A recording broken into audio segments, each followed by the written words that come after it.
একদলীয় একচেটিয়া একাধিপত্য সিপিআইএম তৈরি করেছিল, আর তৃণমূল কংগ্রেস একটা বিধ্বংসী আধিপত্যবাদকে পশ্চিমবঙ্গের মানুষের বুকের উপরে চাপিয়ে দিয়েছে। সমস্ত স্বশাসনকে, অটোনমিকে তৃণমূল কংগ্রেস ধ্বংস করেছে। হাওড়ার তপন দত্তর স্ত্রী প্রতিমা দত্ত প্রথম সিবিআই তদন্তের জন্য আবেদন করেছিলেন। অত্যন্ত বিপরীত অবস্থার মধ্যে থেকে দুর্দণ্ড প্রতাপ সিপিআইএম এর বিরুদ্ধে কলেজ জীবন থেকে প্রতিমা দত্ত এবং তপন দত্ত তারা রাজনীতি করতেন, কংগ্রেসের রাজনীতি। কিন্তু দুর্ভাগ্যবশত খুন হলেন, অভিযুক্ত যারা ছিলেন তাদের নাম সাপ্লিমেন্টারি চার্জশিট তৈরি করে সেখানে বাদ দিয়ে দেওয়া হলো। সিবিআই তদন্ত চলছে। রাজ্যে বারবার বলা হচ্ছে যে সিআইডি যা কাজ করতে পারে সিবিআই তা কাজ করতে পারে না। বারবার বলছেন যে সিবিআই এর পারফরমেন্স কি, তারা কতগুলো ক্ষেত্রে কনভিকশন এনে দিতে পেরেছেন। আমাদের রাজ্যে যেভাবে পুলিশ সিবিআই এর সঙ্গে আচরণ করেছে পোস্টপোল ভায়োলেন্সে আমাদের সেটা দেখা। তবে দীর্ঘদিন পর পোস্টপোল ভায়োলেন্সে রফিকুল ইসলাম ভেলু 13 বছরের একটি নাবালিকাকে ধর্ষণ করেছিলেন, তার আজীবন কারাদণ্ড হয়েছে, 50,000 টাকা জরিমানা ধার্য হয়েছে এবং মেয়েটির পরিবারকে 3 লক্ষ টাকা ক্ষতিপূরণ দেওয়ার নির্দেশ দিয়েছেন নিম্ন আদালত।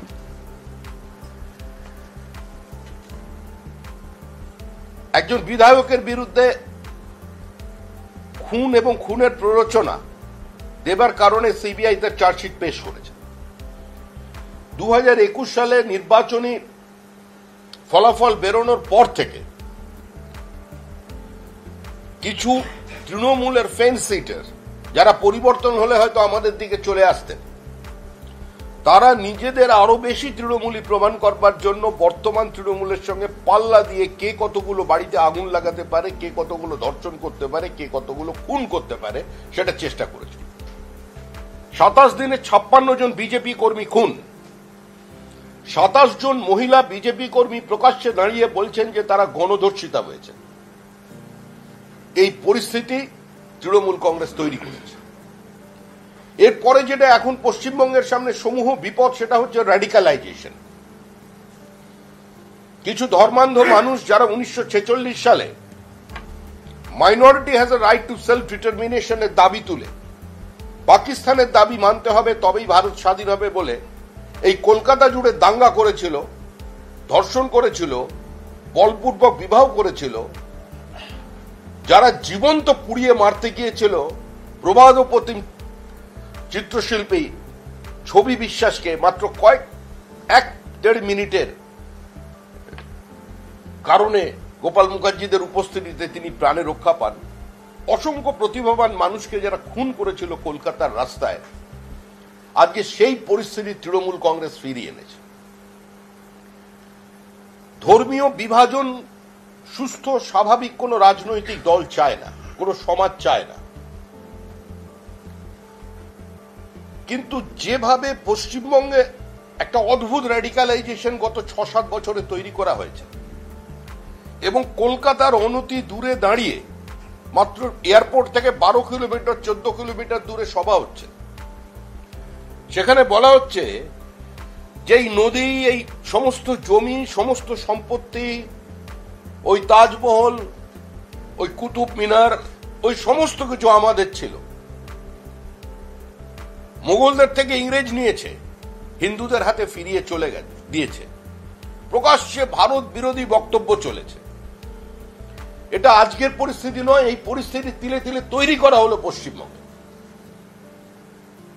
এগিয়ে চলো, এগিয়ে চলো, ঝাঁপিয়ে পড়ো, ঝাঁপিয়ে পড়ো, বাংলাদেশে ঝাঁপিয়ে পড়ো, শেখ হাসিনার গলায় দড়ি টানো, শেখ হাসিনাকে ফাঁসিতে তোলো। সারা বাংলা জুড়ে গান হলো। একদিনও পশ্চিমবঙ্গের পুলিশ সুমোটো কারোর বিরুদ্ধে ব্যবস্থা নিল না। শুধু ব্যবস্থা নিল না তা নয়, পরিকল্পিতভাবে তৃণমূল শুধুমাত্র ভোটে জেতার কারণে একটা জনবিচ্ছিন্ন, জনভিত্তিহীন, বোমা নির্ভর রাজনৈতিক দল তারা ধারাবাহিকভাবে শুরু করেছে। এটা একজন এমএলএ যিনি একসময় সিপিআইএম, পরবর্তীকালে রাজারহাটের এমএলএ হয়েছেন, এখন তৃণমূল কংগ্রেসে চেয়ারম্যান ছিলেন, যিনি মানে ঘষা প্ল্যান খ্যাত, সেই এমএলএ বলছেন আমার সবচেয়ে বড় দুর্ভাগ্য আমি মুসলমান হয়ে জন্মাতে পারি। ঠিক আছে, কোন ধর্মের প্রতি কারোর আসক্তি থাকতে পারে, ভালো লাগা থাকতে পারে। হুমায়ুন কবিরের বক্তব্য, ফিরহাদ হাকিমের বক্তব্য, ধর্মতলা সাম্প্রতিক চেহারা, যে ধর্মতলা, যে এসপ্ল্যানেড কে মানুষ বাইরে থেকে এলে প্রথম দেখতে যেত, তার নিজস্ব শহরের সৌন্দর্যায়ন, পৃথিবীর কোথাও এই জিনিস হয় না। আজকে সেটার পরিবেশটাকে ধ্বংস করে দিয়েছে। কলকাতার মহানাগরিক তিনি প্রকাশ্যে বলছেন দাওয়াতে ইসলামের কথা। আমাদের রাজ্যে অনিতা দেওয়ান খুন হয়েছিলেন, গোটা রাজ্য উত্তাল হয়েছিল জ্যোতি বসুর বক্তব্য নিয়ে। কেন খুন হয়েছিলেন? কারণ তিনি লাইগেশন ক্যাম্প করাতে যেতেন। সরকারের ফ্ল্যাগশিপ প্রজেক্ট হচ্ছে পরিবার পরিকল্পনা, আর সরকারের মন্ত্রী বিধানসভায় দাঁড়িয়ে বলছে হাম দো হামারা দো নেই, হাম দো হামারা চার হোনা চাই। আমাদের আবেদন সমস্ত সুস্থ, স্বাভাবিক, শুভবুদ্ধি সম্পন্ন, প্রগতিশীল, শিক্ষিত মুসলমান সমাজের কাছে।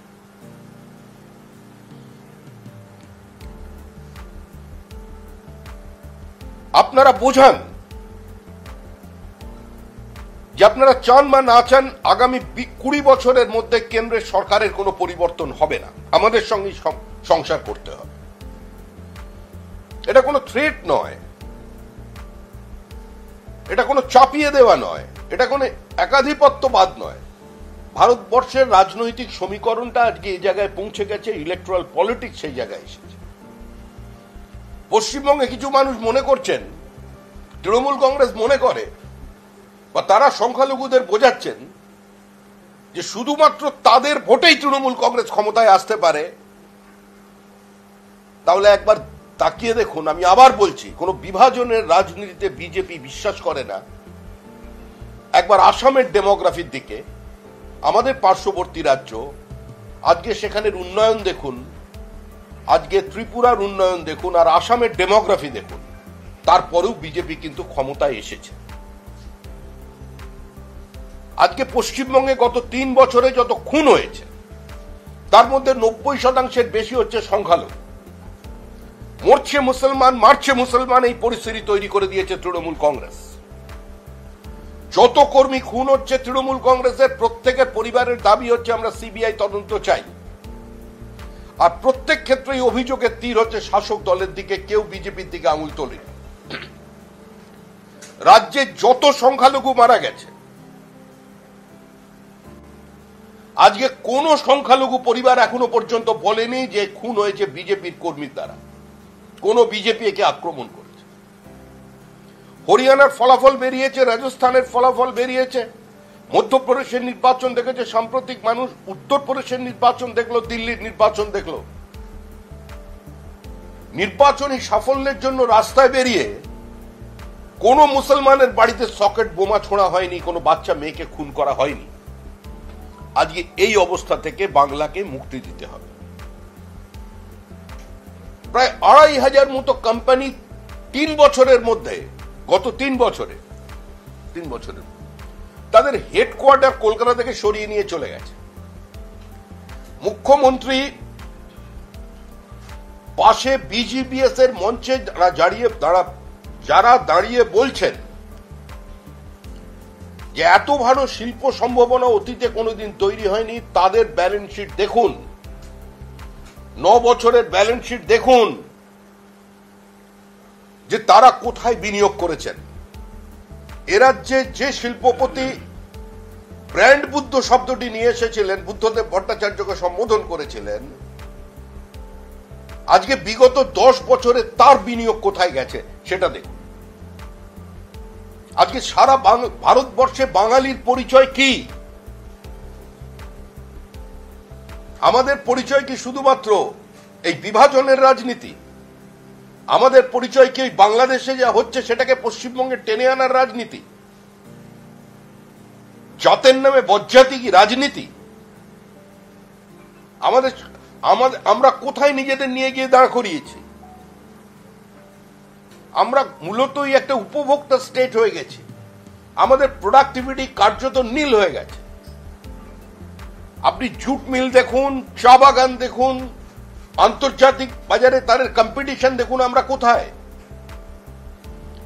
আজকে যে শতাংশ এখানে রাজ্যে মৌ স্বাক্ষরিত হচ্ছে তার কত শতাংশ বাস্তবে বিনিয়োগ নিয়ে আসছে।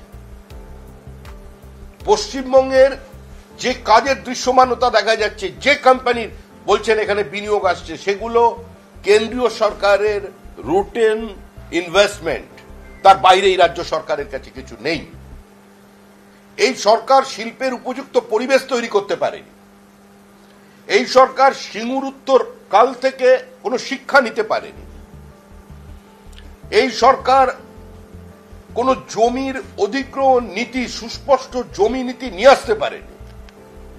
43টা রেলওয়ে প্রজেক্ট স্টলড হয়ে আছে, বন্ধ হয়ে আছে, কারণ সরকার 79% জমি, 69% জমি আজকে অধিগ্রহণ করতে পারেনি। প্রত্যেকটা জায়গায়, সে আরবি হোক, রেলওয়ে ওভারব্রিজ হোক, আর নতুন রেল লাইন হোক, এমনকি মেট্রো রেল হোক, তার সম্প্রসারণে বাধা হচ্ছে এই কেন্দ্রীয় রাজ্য সরকারের জমি। একটা সরকার ক্ষমতায় আসার পরে ঘোষণা করে দিল যে আমরা 1 স্কোয়ার ফিট জমিও অধিগ্রহণ করব না, কোনো কৃষি জমিকে নেব না। শিল্প তো আকাশে হয় না। যে সরকার 1 স্কোয়ার ফিট জমি অধিগ্রহণ করবে না বলছে, সেই সরকারের আমলে পশ্চিমবঙ্গের জমির ফার্টিলিটি নষ্ট হয়ে গেছে। আমরা চাল উৎপাদনে 1 নম্বরে ছিলাম, এখন আমরা চাল উৎপাদনে 3 নম্বরে চলে এসেছি।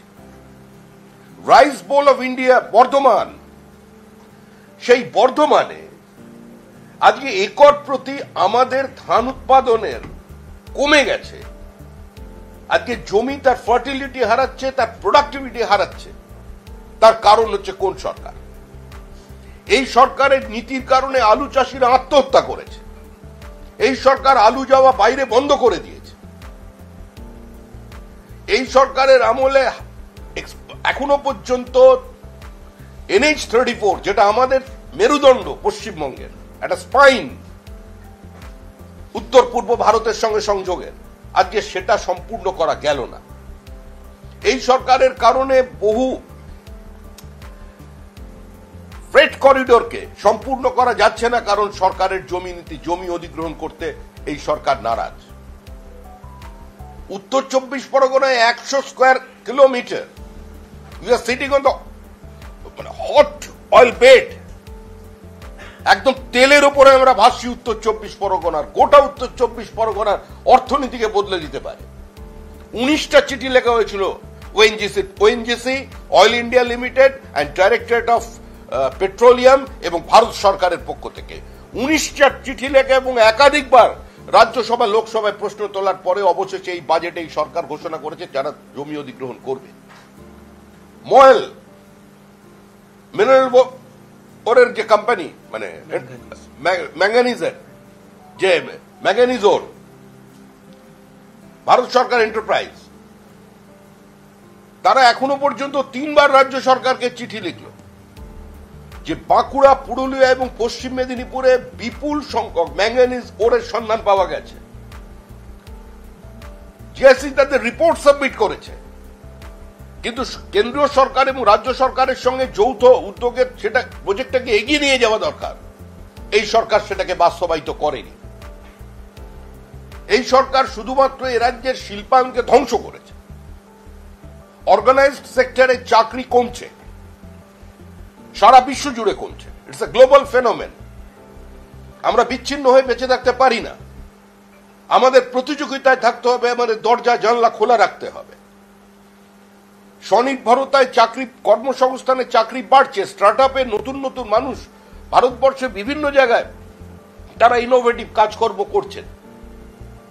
এখানে ইনফ্রাস্ট্রাকচার কেন্দ্রের যে টাকায় হওয়ার কথা সেটা সম্পূর্ণ করা যাচ্ছে না। এই সরকারটা প্রকৃতির বিরুদ্ধে যুদ্ধ ঘোষণা করেছে। ভারত রামসার ট্যাগ প্রাপ্ত 2টো প্রজেক্ট শুধুমাত্র পশ্চিমবঙ্গে আছে। এক সুন্দরবন, অন্যটা হলো ইস্ট কলকাতা ওয়েটল্যান্ড। সুন্দরবনের ম্যানগ্রোভকে ধ্বংস করা হচ্ছে, সরকারের কাছে কোনো নির্দিষ্ট উদ্যোগ নেই, কোনো পরিকল্পনা নেই। কৃষি জমির চরিত্র বদল করে সেটাকে মাছের ভেড়ি বানানো হচ্ছে। সুন্দরবনের ম্যানগ্রোভ ধ্বংস করে সেখানে মাছের চাষ হচ্ছে। শুধুমাত্র যদি ঠিকমতো আইনকে কার্যকর করা যায় তাহলে এক রাত্রে 10 লক্ষ মানুষ গৃহহীন হয়ে পড়তে পারে। রুবি মোড় থেকে, যেটা এখন কি রবীন্দ্রনাথ মোড় নাম দেখছি, সব জায়গায় তো রবীন্দ্রনাথ ঢুকে পড়েছে, রবি ঠাকুরের মোড় নাম হয়েছে। ওই রবি ঠাকুরের মোড় থেকে শুরু করে গড়িয়া পর্যন্ত বাঁদিকে যত ওয়েটল্যান্ড আছে সমস্ত জায়গায় বিশাল বিশাল আবাসন তৈরি হয়ে গেছে, বাড়ি তৈরি হয়ে গেছে।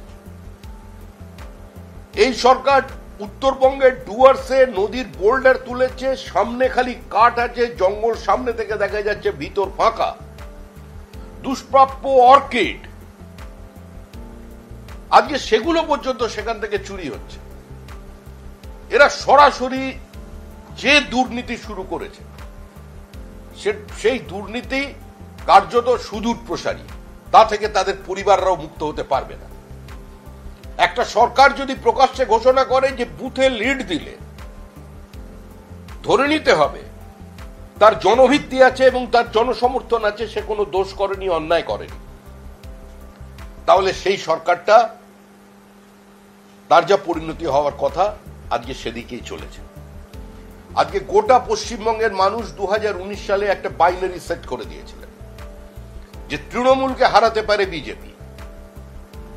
যেদিন অমিত শাহ প্রথম সাংবাদিক সম্মেলন, একটি সাংবাদিকের বৈঠকে বলেছিলেন যে আমরা 23টা আসন পেতে চলেছি লোকসভা নির্বাচনে 2019-এর আগে, সেদিন অনেক মানুষ বিশ্বাস করেননি, অনেকে হেসেছিলেন যে বিজেপি বলছে 23টা আসন পাবো, কিন্তু এই রাজ্যের মানুষ আমাদের 18টি আসন দিয়েছিলেন, মানুষ নির্বাচিত করেছে। যে রাজনৈতিক দলের সর্বোচ্চ ভোট শতাংশ ছিল মেরুকৃত অবস্থায় 11.66 এবং সর্বনিম্ন 2011 সালে 3% নিচে নেমে গিয়েছিল, সেই রাজনৈতিক দলকে পশ্চিমবঙ্গের মানুষ একমাত্র বিরোধী দল হিসেবে প্রতিষ্ঠা করে দিয়েছে 2019 সালে। 2021-এ মানুষ কিছুটা আমাদের ভুলে অবশ্যই আমাদের বিরোধী দলের আসনে বসিয়েছে, কিন্তু কংগ্রেস এবং সিপিআইএম কে, শতাব্দী প্রাচীন দুই পার্টিকে বিধানসভায় কার্যত শূন্য করে দিয়েছে। সেই মানুষ কালীগঞ্জের উপনির্বাচনে সেই বাইনারিকে অটুট রেখেছে যে রাজ্যে একমাত্র দল বিজেপি যারা তৃণমূল কংগ্রেসকে হারাতে পারে। তাই আমরা প্রত্যেকের কাছে বলছি যে বাংলার অস্তিত্ব রক্ষার স্বার্থে, আপনাদের ভবিষ্যৎ প্রজন্মের সুরক্ষার স্বার্থে, পশ্চিমবঙ্গ যাতে পশ্চিম বাংলাদেশ না হয়ে যায়, এই র্যাডিক্যালাইজেশন যাতে সর্বত্রগামী না হয়, তার জন্য গোটা সমাজের নির্দিষ্ট দায়িত্ব আছে। কোনো রাজনৈতিক দল ভোটের স্বার্থে যে কিছুভাবে ব্যবহার করতে পারে, কিন্তু মানুষ এ ব্যাপারে তাদের সচেতন হতে হবে। এটা এস ওয়াজেদ আলীর দেশ, এইটা সৈয়দ মুস্তাফা সিরাজের দেশ, মুস্তাফা আলীর দেশ, কাজী নজরুল ইসলামের দেশ, যাদের রাম নিয়ে কোনো সমস্যা ছিল না, কিন্তু এরা তো রামধনুকে রংধনু পর্যন্ত বানিয়ে দিল। দিয়ে কোথা থেকে কি সাফল্য পেল আমাদের জানা নেই। আমরা সমস্ত মানুষের কাছে আবেদন করছি যে আমাদের কারোর বিরুদ্ধে লড়াই নয়, এসব বিভিন্ন যে একটা নতুন নতুন শব্দবন্ধ তৈরি হয়ে গেছে, হিন্দুত্ববাদ। হিন্দুত্ব বলে কোন হিন্দুত্ব কোনো বাদ হতে পারে না, বহুত্ববাদটাই হিন্দুত্ব। মানুষ মানুষের মতো করে কথা বলবে, যে যার মতো করে মত প্রকাশ করবে। পৃথিবীর দ্বিতীয় মসজিদ তো তৈরি হয়েছিল ভারতবর্ষে। যত মত তত পদ বলার জন্য তো একটা দেশ চাই। আজকে যিনি মুখ্যমন্ত্রী মমতা বন্দ্যোপাধ্যায়, যিনি একদিন বাংলাদেশের অনুপ্রবেশ নিয়ে নিজের সমস্ত কাগজপত্র ছুঁড়ে দিয়েছিলেন স্পিকারের টেবিলে, আজকে তিনি বলছেন অনুপ্রবেশ বলে কিছু নেই, বিজেপির চক্রান্ত, ওপার বাংলার মানুষ যাবে আর নিবে, মিলিয়ে দিয়েছে। বাংলার আমরা প্রত্যেকটি মানুষের কাছে আমাদের প্রশ্ন, রাজনৈতিক মত পার্থক্য থাকতে পারে, কিন্তু শ্রীমতী গান্ধী আমাদের দেশের নেত্রী, তিনি আমাদের প্রধানমন্ত্রী, তিনি একজন মহিলা। তার কুশপুত্তলিকার উপরে থুতু ফেলা হবে, তার কুশপুত্তলিকার উপর মূত্রত্যাগ হবে। তার নামাঙ্কিত একটা লাইব্রেরির 70,000 বইতে আগুন লাগিয়ে দেওয়া হবে? মমতা বন্দ্যোপাধ্যায়ের পাশে বসে যিনি বিচার ব্যবস্থার প্রতি প্রশ্ন তুললেন, তার প্রতি শ্রদ্ধা রেখেও বলছি, ওই লাইব্রেরিতে ফুলবউও ছিল, ফুলবউতেও আগুন লেগেছে। ওই লাইব্রেরিতে বাদল সরকারের বই ছিল, আগুন লেগেছে। কারণ এই ধর্মান্ধ ইসলামী মৌলবাদ, এই ফ্যাসিজম, এটা কাউকে রেয়াত করে না। সেজন্য প্রথম গুলি লেগেছিল কমিউনিস্ট পার্টি অব বাংলাদেশের নেতার। পশ্চিমবঙ্গের কমিউনিস্টরা, তথাকথিত প্রগতিশীল বামপন্থীরা রাস্তায় নেমে তার প্রতিবাদ করেননি। মৃত্যুই। যে কোনো কমিউনিস্টের চোখের জলের সঙ্গে কোন বিজেপির শহীদের মায়ের চোখের জলের কোনো পার্থক্য হয় না, চোখের জলের কোনো রং হয় না। তাই 1947 সালের 20 জুন সমস্ত রাজনৈতিক অবস্থান ভুলে গিয়ে জ্যোতি বসু এবং রতনলাল ব্রহ্মণ পরিস্থিতির বাধ্যবাধকতায় এই সামাজিক রাজনৈতিক বহুত্ববাদকে বাঁচিয়ে রাখার লক্ষ্যে জ্যোতি বসু তিনি পর্যন্ত স্বাক্ষর করেছিলেন, সমস্ত কংগ্রেসের হিন্দু এমএলএরা আজকে স্বাক্ষর করেছিলেন তার পক্ষে। কারা বাংলা বাঙালির কথা বলছেন? বাঙালির আত্মমর্যাদা কি? কোথায় কোথায় আমাদের কালীর ছবি ছিল, সেই নিয়ে বিরাট প্রশ্ন। বিজেপি কালীকে ধরে যে রামকে ছেড়ে, আর এইসব ধরাধরি ছাড়াছাড়ির রাজনীতি বিজেপি করে না। বিজেপি যেটা বলেছে, 1% ভোটে দাঁড়িয়ে থেকেও যেটা বলেছে, 242টা আসনে নির্বাচনে প্রতিদ্বন্দ্বিতা করে 2টো আসনে জয়লাভ করবার পরেও অটল বিহারী যেটা বাজপেয়ী যেটা বলেছিলেন, আমরা সেটা করে দেখিয়ে দিয়েছি। আত্মসমর্পণ না করে, আইডিওলজিক্যাল ডাইলিউশন না করে, কারণ আঁচল না ধরে বিজেপি নিজের পথকে একদম সহজ সঠিকভাবে রেখে রাজনীতি আমরা করে দেখিয়েছি। আজকে ছবির রাজনীতি যারা বিভিন্ন জায়গায় এ ধরনের নতুন নতুন বিতর্ক তৈরি করছেন, তাদের মনে রাখতে হবে এই মুহূর্তে 46-এর অবস্থায় পশ্চিমবঙ্গ ফিরে এসেছে। শ্যামাপ্রসাদ মুখার্জি, এনসি চ্যাটার্জি, মেঘনাথ শাহ, রমেশচন্দ্র মজুমদার, নদিয়ার রানী জ্যোতির্ময়ীরা যে কাজ করেছেন, আজকে তাদের জন্য আমরা ভারতীয় বলে পরিচয় দিতে পারছি। অবশ্যই জ্যোতি বসুর নাম বলবো, তাদেরও অবদান আছে। তার জন্যই বাংলাটা পশ্চিমবঙ্গ হয়ে আছে, যেটাকে আজকে নাম বদলে দিয়ে চেষ্টা করছে। কারণ কংগ্রেস বাংলা এবং বাঙালির সঙ্গে বিশ্বাসঘাতকতা করেছে। কংগ্রেস সুভাষচন্দ্র বসুকে নির্বাচিত করবার পরেও তাকে কমিটি গঠন করতে দেয়নি, তাকে হাঁটিয়ে দিয়েছে। কংগ্রেস আমাদের যে বিপ্লবীদের ছবি আমরা বাড়িতে রাখি, আমাদের কাছে যারা প্রণম্য তাদের মিসগাইডেড প্যাট্রিয়ট বলেছে। কোন কোন জায়গায় কংগ্রেসী রাজ্যে তাদের সন্ত্রাসবাদী পর্যন্ত আখ্যা দিয়েছে। আর তাদের জিন বহন করছে, তাদের ডিএনএ আর তৃণমূলের ডিএনএর মধ্যে কোনো পার্থক্য নেই। কলকাতা বিশ্ববিদ্যালয়ের প্রথম সমাবর্তন বাংলা ভাষায় হয়েছে। কোন বাঙালি করেছেন? কোন কংগ্রেসী করেছিলেন? ডক্টর শ্যামাপ্রসাদ মুখার্জি রবীন্দ্রনাথ ঠাকুরকে নিয়ে এসেছিলেন, বাংলায় বক্তৃতা করেছিলেন রবীন্দ্রনাথ ঠাকুর। এই যে হলে আমরা এখানে মিটিং করছি, এটা অমৃত সমাজের বাড়ি। এখানে বঙ্কিমচন্দ্র চট্টোপাধ্যায় এসেছেন, এখানে শরৎচন্দ্র চট্টোপাধ্যায় এসেছেন, এই বাড়িতে বাপু রাজেন্দ্র প্রসাদ এসেছেন। এই বাড়ির দোতলার একটি ঘরে জগজীবন রাম ভাড়া ছিলেন কিছুদিন। এই বাড়িতে আচার্য দেবপ্রসাদ ঘোষ এসেছেন, শ্যামাপ্রসাদ মুখার্জি এসেছেন। এটা ঐতিহাসিক বাড়ি মধ্য কলকাতার, ইট কাঠ পাথর এর প্রত্যেকটা একটা ইতিহাস বহন করছে। আজকে ভাষা নিয়ে রাজনীতি কোনোদিন পশ্চিমবঙ্গে হয়নি, শুধু ধর্মীয় বিভাজন নয়। আজকে বিহার উত্তরপ্রদেশের মানুষকে আজকে হিন্দিভাষী বলে তাদের চিহ্নিত করে দেওয়া হচ্ছে।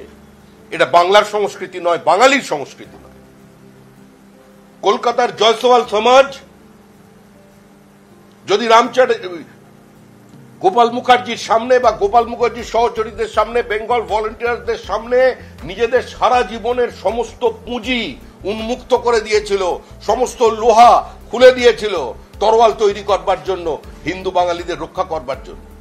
আজকে সেই জয়সওয়াল কমিউনিটি যারা এখানে আছেন, তাদের আপনি বহিরাগত বলবেন, খৈনিখোর বলবেন?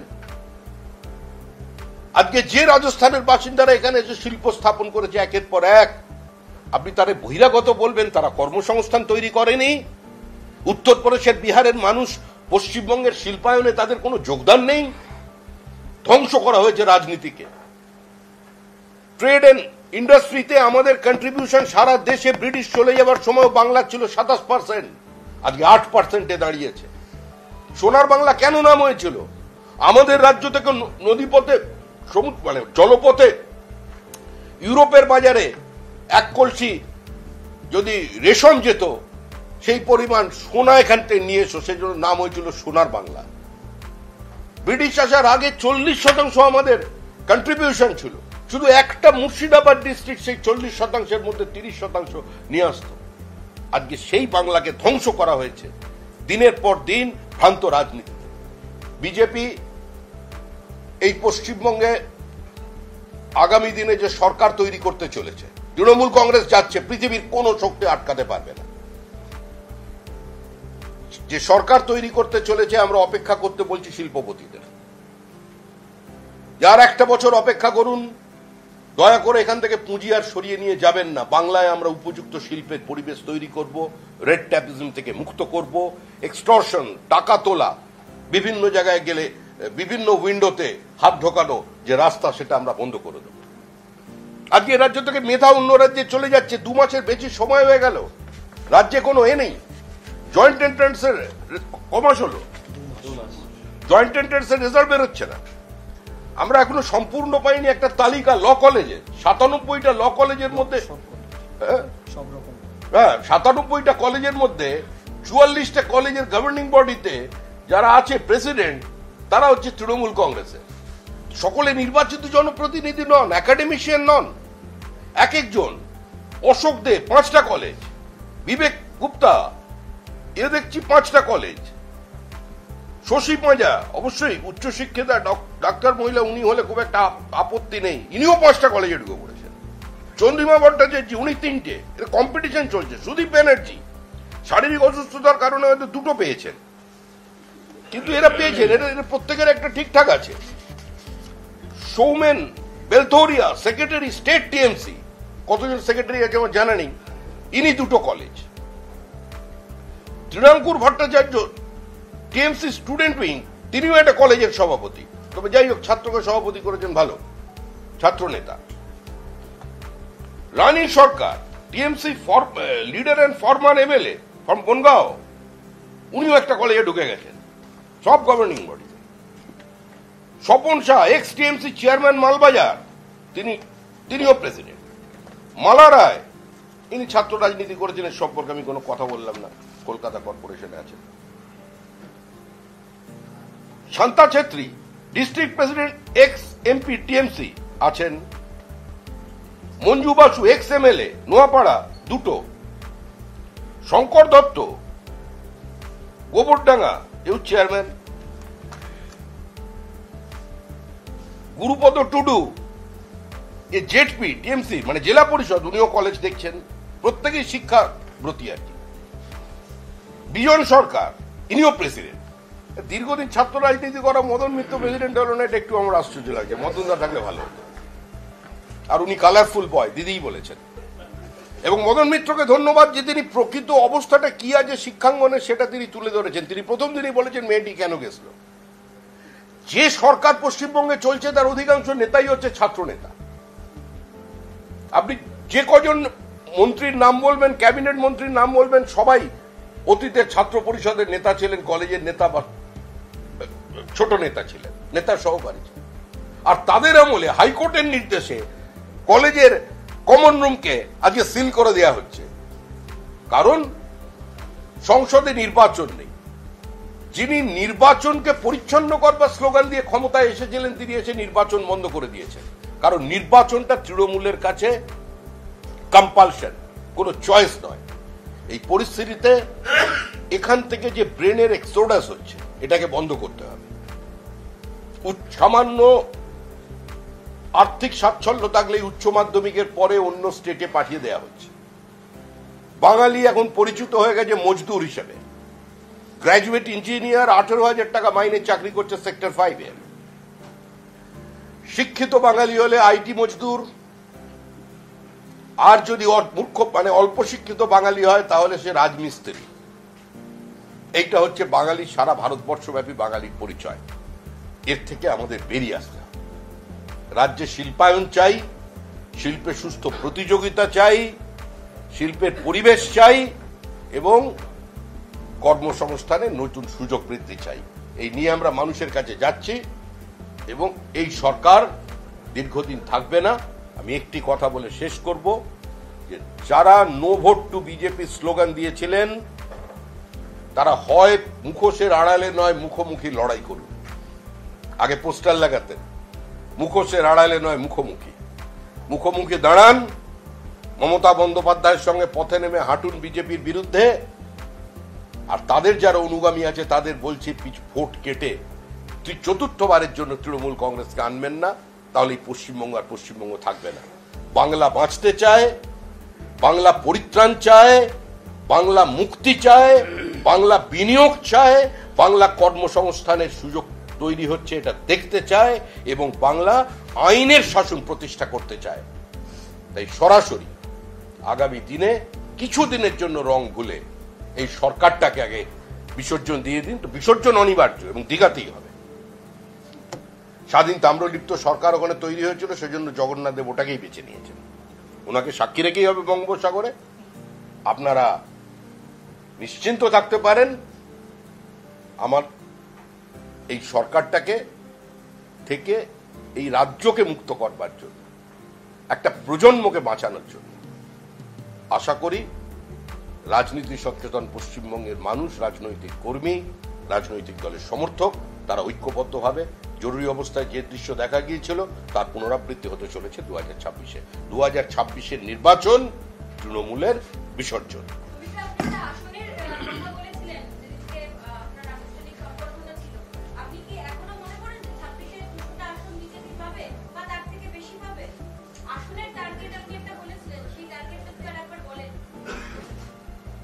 দু হাজার ছাব্বিশে আমরা তো বলেছিলাম 200 পার। আমরা তো এখনো বলছি, স্বাধীন ভারতের ইতিহাসে সবচেয়ে বড় ভোট স্ট্র্যাটেজিস্টের নাম হলো অমিত শাহ। তিনি বলেছিলেন 200 পার, আমাদেরই ভুলের কারণে সেটা হয়নি। আর এবার একদম পগার পার হয়ে যাবে, আর কোনো সম্ভাবনা নেই, আর গোনাগুনি নেই।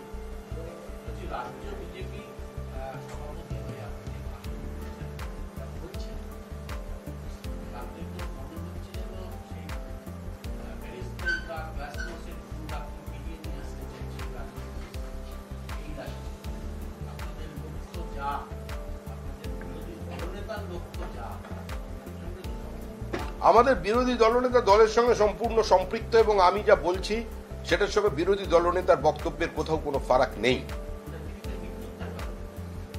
বিরোধী দলনেতা যা বলছেন এবং আমি যা কথা বলছি তার সঙ্গে কোথাও কোনো পার্থক্য নেই।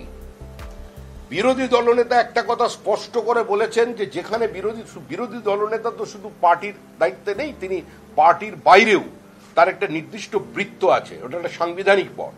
মানুষের আবেগকে তোকে স্পর্শ করতে হচ্ছে।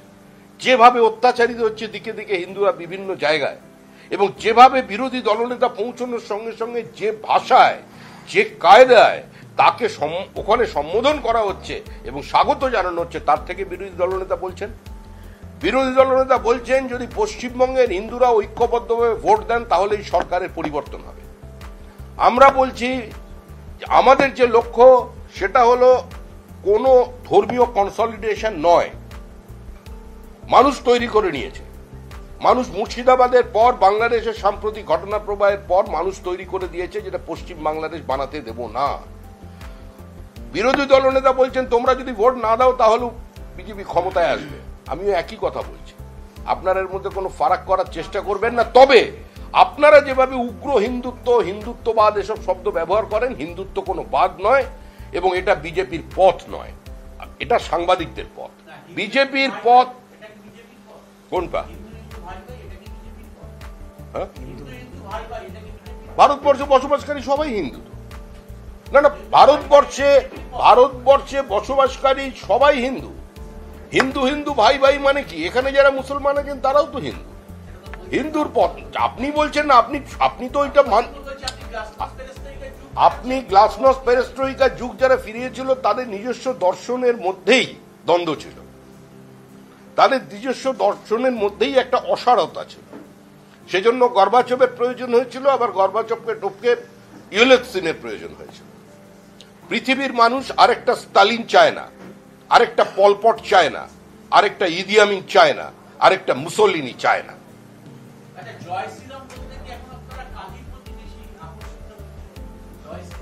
আরে কালী কলকাতাওয়ালি যেখান থেকে মানুষ আছে তারা বলে যে একবার কালীঘাটে যাও, তো কালী তো সমর্থক, কালী মন্দিরটা যাতে ওইখানে রেখে দেওয়া যায়, এটাই তো এখন বাংলার কাছে সবচেয়ে বড় চ্যালেঞ্জ। সেটাই তো আমরা সিম্বলাইজ করছি। আপনি তো কালী মন্দির রাখতে পারলেন না বাংলাদেশে, আপনি তো ওখানে কার্ল মার্ক্সকে রাখতে পারলেন না, আপনি তো ওখানে আপনার দাস ক্যাপিটালের বইটাকে অক্ষত রাখতে পারলেন না ইন্দিরা গান্ধী মেমোরিয়াল লাইব্রেরিতে। সেটা যাতে অক্ষত থাকে সেটার জন্য বাঙালিকে চিনিয়ে দেওয়া হচ্ছে যে এই যে মা কালী তোমার এখানে কালীঘাটে আছে, ওর এটা যেন চট্টগ্রামের কালী মন্দির না হয়ে যায়, এটা তোমরা চেনাচ্ছি। হ্যাঁ,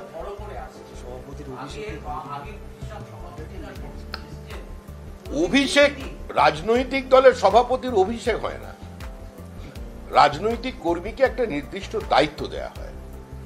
আগে যা দেখেননি এখন দেখবেন সেটা, কারণ এটাই নতুন ভারত, নতুন প্রজন্মের ভারত। আপনি এতদিন পর্যন্ত যা দেখেননি এবার সেটা দেখবেন, কারণ আগের বাংলায় এটা ছিল না। আগের বাংলায় আপনি তো ছোটবেলায় বইতে রামধনু পড়েছিলেন, এখন রংধনু পড়েছেন।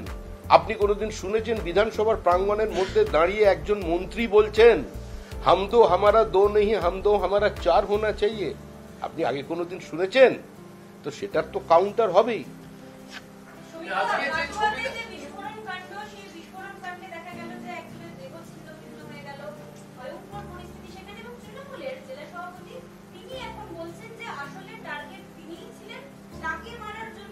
তৃণমূলকে তৃণমূলের হাত থেকে বাঁচানোর জন্যই এই সরকারটার বিসর্জন চাই। যদি চাই নয়, বিসর্জন হচ্ছে। মরছে তৃণমূল, মারছে তৃণমূল। আপনি যে কটা রাজনৈতিক খুন হয়েছে গত 3 বছরে হিসাব করুন, বেশি দূর যেতে হবে না। আপনি তপন দত্ত থেকেও যদি আজ পর্যন্ত হিসাব করেন, প্রত্যেকটি ঘটনায় তৃণমূলের যারা খুন হয়েছে তাদের পরিবারের মূল দাবি হচ্ছে সিবিআই তদন্ত চাই এবং অভিযোগের তীর তৃণমূল কংগ্রেসের দিকে। তৃণমূলই তৃণমূলকে মারছে। যে দলের ভিত্তিই হচ্ছে বোমা, সেখানে বোমা ফাটবেই। যে দলের ভিত্তি বোমা, বিশ্বাস বিমা, সে দলের তো বোমা ফাটবেই। আর বাংলার রাজনীতি নিরামিষ ছিল না, অতীতেও বোমা ছিল। এখন যারা যারা অতীতের রাজনৈতিক দল কিছু কিছু এমন বলেন যেন বোমা শব্দই শোনেনি, বুথ দখলই শোনেনি, বুথ দখল, রিগিং, ধান কাপড় বিতরণ যেন প্রথম শুনছেন। তাদের সেই ধারাবাহিকতা চলছে। এক মিনিট। হ্যাঁ, বিস্ফোরণে যে অভিযোগ আসছে, এই নেপথ্যে যিনি রয়েছেন তুফান চৌধুরী, মূল যে অভিযুক্ত, তাকে 1 বছর আগে জেল থেকে ছাড়া হয়েছে। 1 বছর আগে জেল থেকে ছাড়া পেয়েছে মূল অভিযুক্ত তুফান চৌধুরী, যিনি মূল নেপথ্যে রয়েছেন বলে এলাকায় জানা যাচ্ছে। এলাকায় কি জানা যাচ্ছে সেটা নিয়ে তো আমি এই মুহূর্তে কোনো বিবৃতি দিতে পারি না। এবং স্বাভাবিকভাবে যদি তাকে ছাড়া হয়ে তাকে নির্দিষ্ট লক্ষ্যে ছাড়া হয়েছে, তৃণমূলই ঢোকাচ্ছে, তৃণমূলই বার করছে, যাকে কম্পিটেন্ট মনে করছে তাকে বার করছে। কারণ প্রাধান্য তাদেরই। মুখ্যমন্ত্রী বলেছেন, মুখ্যমন্ত্রী তো বলেছেনই, একজনকে দেখিয়ে দক্ষিণ 24 পরগনায় চিহ্নিত করে দিয়েছিলেন অতীতে তিনি, যাকে তারা হারমাত বলে সম্বোধন করতেন।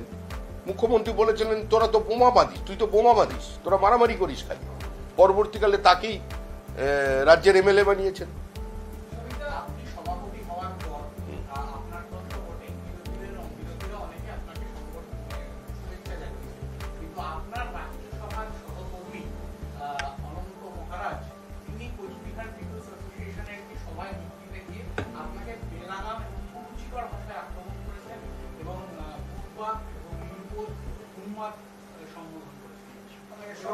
আপনাকে দিয়ে ছাত্রীকে যেটা জানা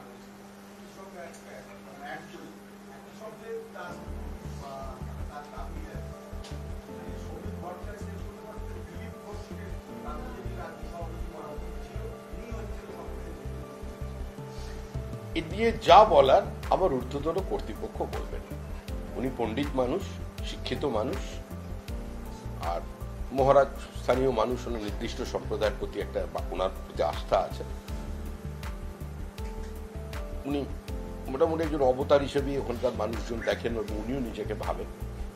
তো এই নিয়ে এটাকে বিশ্লেষণ করবার ক্ষমতা আমার নেই। এটা নিয়ে যা বলার আমার পার্টি বলবে। না না, ব্যক্তিগত আক্রমণ, আরে পুরস্কার তিরস্কার সবই তো কণ্ঠের হার।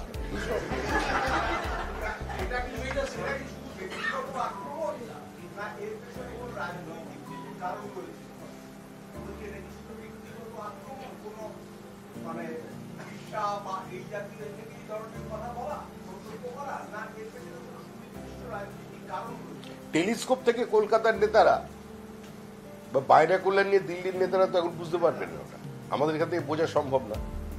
আমাদের যারা এটা দেখেন সংগঠন, তারা বিষয়টা দেখবেন। এটা নিয়ে চিন্তার কোনো কারণ নেই। আক্রমণ করতেই পারে, আক্রমণ করুন না, ক্যামেরার সামনে না করলেই ভালো। এমনি এসে ঘুষি টুসি চালিয়ে দিন, ঠিক আছে।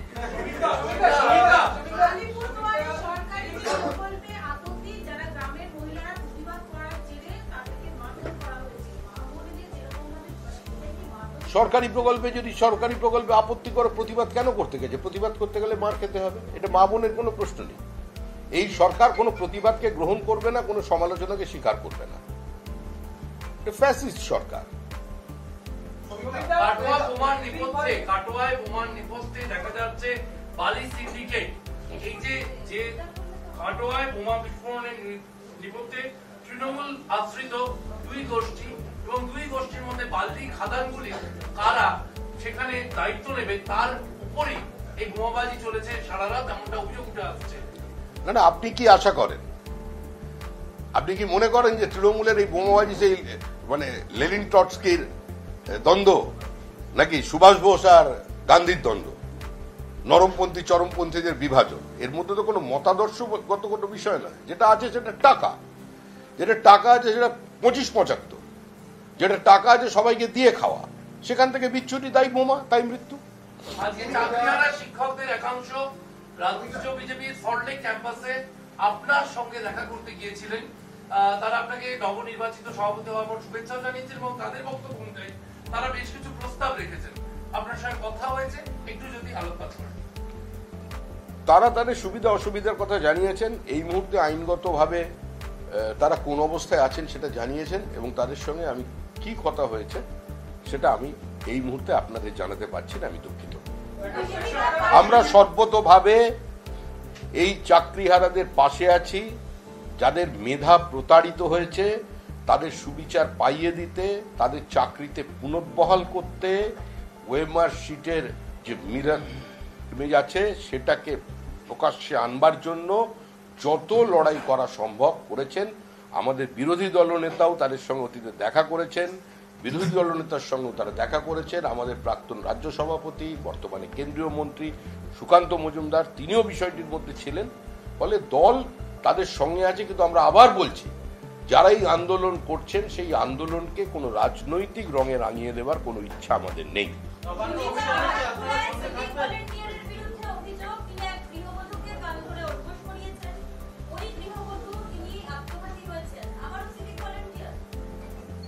আরে সিভিক ভলেন্টিয়ার কারা? সিভিক ভলেন্টিয়ার হচ্ছে তৃণমূলের আশ্রিত কিছু হুডলুমস। সব সিভিক ভলেন্টিয়ার এরকম বলার প্রয়োজন নেই। একজন থানার আইসি বলছেন যে সিভিক ভলেন্টিয়ার্সরা আমার কথা শোনে না, ওদের কাছে যে আগ্নেয়াস্ত্র আছে আবার থানায় সেটা নেই। আমাদের বলেছেন যে চাকরি করতে পারছি না কারণ আমার ছেলে মেয়েকে পড়াতে হবে, ফ্ল্যাট নিয়েছি সেখানে ইএমআই দিতে হচ্ছে। থানায় 6টা বন্দুক আছে, 60 সালের ওই বন্দুক, আর আমার কাছে 6টা বুলেট আর 2টো এক্সট্রা। কিন্তু সিভিক ভলেন্টিয়ার আমার থেকে শক্তিশালী।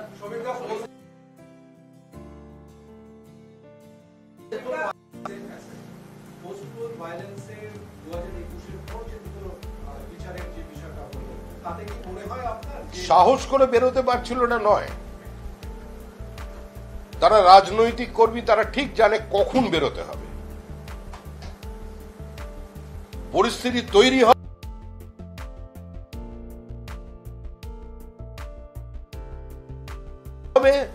যারা আমাদের কর্মী ছিলেন প্রত্যেকে বেরোবে, যারা বীজ নেবে নির্বাচন। যেটা প্রশ্ন ছিল সেটা হলো এই যে দুটো আরে নিঃসন্দেহে এটা যারা দীর্ঘদিন ধরে একটা ন্যারেটিভ তৈরি করার চেষ্টা করছিলেন যে সিবিআই এর কোন কনভিকশন রেট অত্যন্ত পুয়ার, সিবিআই তদন্ত একটা ফেক, সিবিআই তদন্ত করে যেটা বার করে সেটা তার অনেক আগে পুলিশ সেটা করতে পারে, সেই ন্যারেটিভটা এই দুটো রায়ের মধ্যে।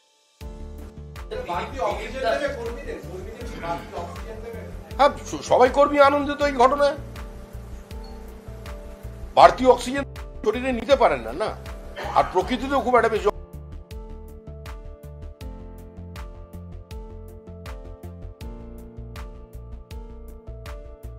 অক্সিজেন নেই।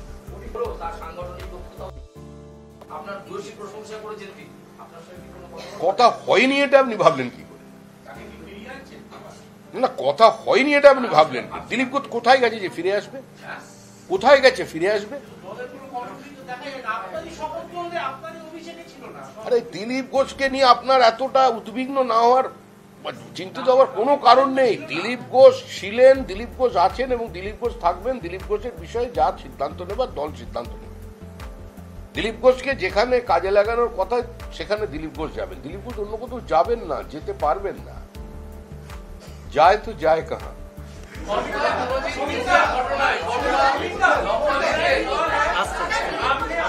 হিন্দি পড়ে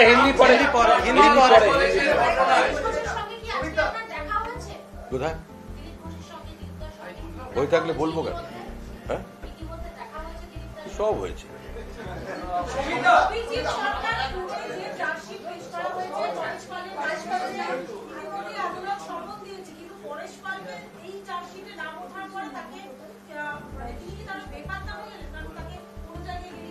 আপনারা তো ক্যামেরা দিয়ে চারিদিকে ঘোরাঘুরি করেন, আপনারা দেখুন। আমাদের অভিযোগ তার বিরুদ্ধে ছিল, তার পরিবারের অভিযোগ সরাসরি ছিল পরেশ পালের বিরুদ্ধে, যে এই হত্যাতে তাকে খুন করার পরেশ পাল প্ররোচনা দিয়েছেন। এবার সিবিআই তদন্ত করেছে, সেই তদন্তের অসহযোগিতা করেছে পুলিশ প্রমাণ লোপের চেষ্টা করেছে, সাক্ষীদের হস্টাইল করেছে। তারপরেও সিবিআই তদন্ত করে যখন চার্জশিটে তার নাম রেখেছে, এই বিষয়ে যা বলবে সিবিআই বলবে। এই ঐতিহ্যের মুরলীধরে একটা নতুন ছবি দেখা যাচ্ছে।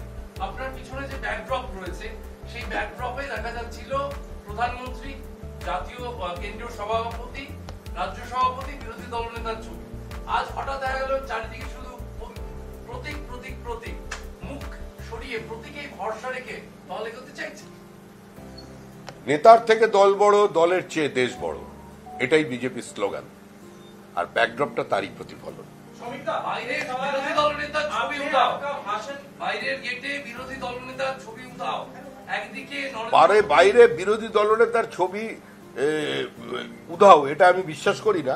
বিরোধী দলনেতার ছবি তো শুধুমাত্র বিজেপির হৃদয়ে নয়, তৃণমূলের হৃদয়ে প্রতিষ্ঠিত।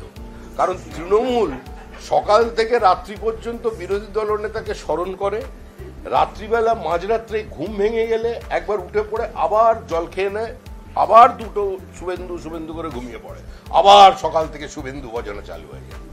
তো ওনার হৃদয়, উনি তো সকলের হৃদয় বিরোধী দলনেতা, মুখ্যমন্ত্রীর পরবর্তী পোস্ট। প্রধানমন্ত্রী আসার বিষয় কথা হয়েছে 18 জুলাই, হ্যাঁ 18 জুলাই প্রধানমন্ত্রীর আসার বিষয় বা তাকে বঙ্গে কোনো কর্মসূচির জন্য আপনি কোনো আবেদন করেছেন? না না, আমার আবেদনে প্রধানমন্ত্রী আসেন না। বিজেপির নির্দিষ্ট পদ্ধতি আছে, প্রধানমন্ত্রী আসবেন, কবে আসবেন সেটা প্রধানমন্ত্রীর দফতর ঠিক করবেন। आपने अपना भाषण में कहा आज की बंगाल 1946 का बंगाल में पहुंच चुका है। तब जो हालत थी आज की हालत वही है। तो उस समय में प्रशांत मुखर्जी थे, गोपाल भट्टाचार्य थे। आज की पश्चिम बंगाल को बचाने के लिए कौन है? आज की पश्चिम बंगाल को बचाने के लिए पश्चिम बंगाल की जनता है। कोई फेस, एक कोई फेस, सिंबल, फेस, ये सब मामला नहीं है कोई। आपको से एक दूसरा प्रश्न करता है, हिंदुस्तान में एक घटना दिखा दीजिए जहां एक हिंदू विवाहित महिला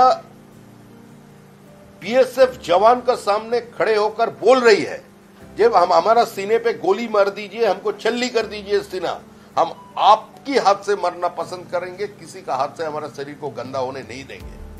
ये माहौल हिंदुस्तान में किसी जगह पे नहीं है। आज यह माहौल जम्मू कश्मीर में भी नहीं है, लेकिन ये हुआ है मुर्शिदाबाद में।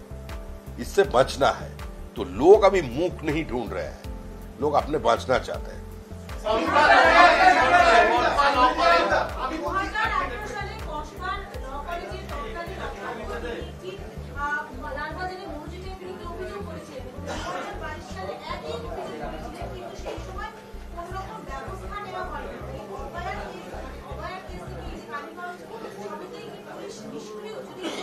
দেখুন, একটা মনোজিতের কারণে গোটা সমাজ বা গোটা শিক্ষা ব্যবস্থা ধ্বংস হয়ে গেছে, কলুষিত হয়ে গেছে, বিষয়টা এরকম নয়। মনোজিতরা একটা ব্যবস্থার ফসল মাত্র, এরা একটা পরিস্থিতির প্রোডাক্ট।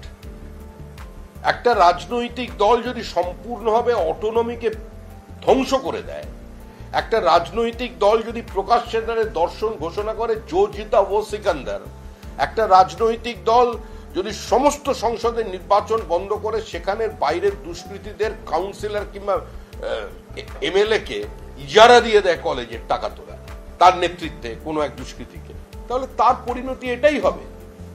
আর পশ্চিমবঙ্গে তো প্রশ্ন করলে জেলে চলে যেতে হবে। আপনারা যত প্রশ্ন আমাকে করছেন, তৃণমূলের প্রশ্ন সাংবাদিকরা বিজেপিকে করছে। আরে তৃণমূলকে প্রশ্ন করুন, মুখ্যমন্ত্রীকে প্রশ্ন করুন। মুখ্যমন্ত্রীকে প্রশ্ন করলে মুখ্যমন্ত্রী চিহ্নিত করে দেবেন। বিপদ আছে। এই পরিস্থিতিতে এখন এখানে সংবাদ মাধ্যম আক্রান্ত। আর শেষ করুন, একটা বলতে দাও।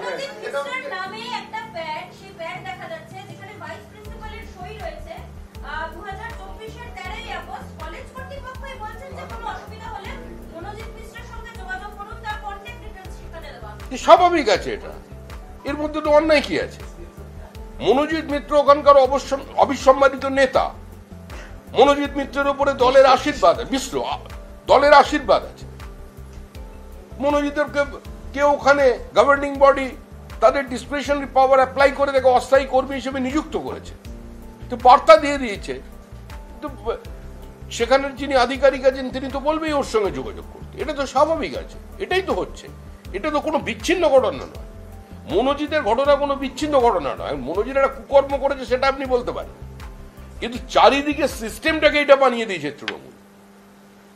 বিভিন্ন জায়গায় হসপিটালগুলোকে বাইরে থেকে পরিচালনা করা হচ্ছে রোগী কল্যাণ সমিতির নাম দিয়ে। তো বিজেপিরও তো এমএলএ আছে।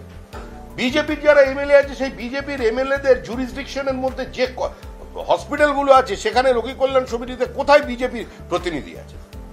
মুখ্যমন্ত্রী যে প্রশাসনিক বৈঠক করতে যান যে জেলায়, তো যে জেলায় বিজেপির বিধায়ক আছেন, বিধায়িকা আছেন, তাদের ডাকেন না কেন? সুতরাং এটা কোনো সরকারি নয়, এটা কোনো রাজনৈতিক দলের আচরণ নয়।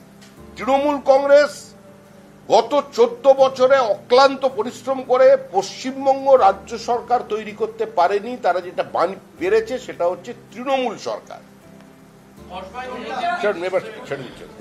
লাস্ট বলো না।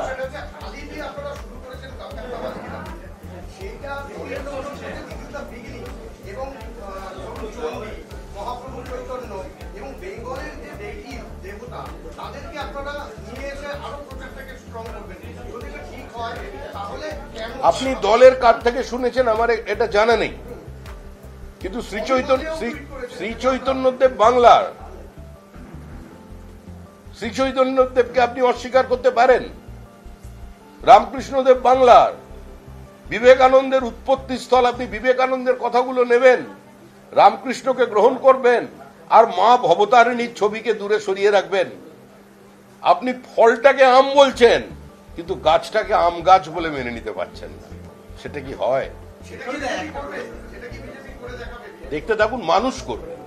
এখন পশ্চিমবঙ্গের ভবিষ্যৎ রাজনীতির যে বাগডোরটা সেটা সম্পূর্ণভাবেই চলে গেছে মানুষের হাতে।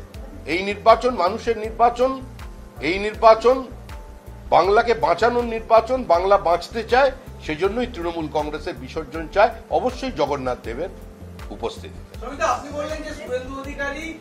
আবার কি হলো? বিজেপির হৃদয়ের মধ্যে রয়েছে বা মানুষের হৃদয় রয়েছে, তেমন তৃণমূলেরও হৃদয় রয়েছে। আমি বলছি শুধু শুভেন্দু অধিকারী, দিলীপ ঘোষও না এখন তৃণমূলের হৃদয়ে থাকছে, এবং 21শে জুলাই যত কাছে আসছে তত আরো হৃদয়ের গভীরে ঢুকছে। দিলীপ ঘোষ তো কি তৃণমূলের হৃদয়ে ঢুকছে? দেখুন, আমি এই নিয়ে কোনো মন্তব্য করতে চাই না, তবে শুধু একটা কথা স্মরণ করিয়ে দিচ্ছি, দিলীপ ঘোষ কোনো সেলেবেল কমিউনিটি নয়।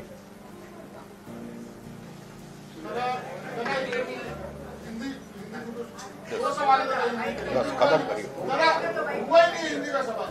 दादा जो 2021 का चुनाव हुआ उसमें जो मार्जिन था 45 लाख वोट, 45 लाख वोट का जो अंतर था उसको लेकर किस तरह की रणनीति बनाने का उम्मीद? देखिए हमारा रणनीति क्या है, थोड़ी कुछ प्रेस कॉन्फ्रेंस में हम लोग बता देंगे, आप निश्चिंत रहिए, मार्जिन उससे बहुत ऊंचा जाएगा। ये बांग्ला और बंगाली का जो हिंदी भाषा में भी बात करते हैं लेकिन पश्चिम बंगाल में 3 पीढ़ी से रहेगी, वो भी बंगाली है। आप भी हिंदी में बात करते हैं, आप भी बंगाली है, इसलिए कारण आप बंगाल में रहते हैं। ये उसका अस्मिता का सवाल है, अस्तित्व का सवाल है, तो इसमें अभी कोई परसेंटेज नहीं रहेगा। आप स्वीप देखिए।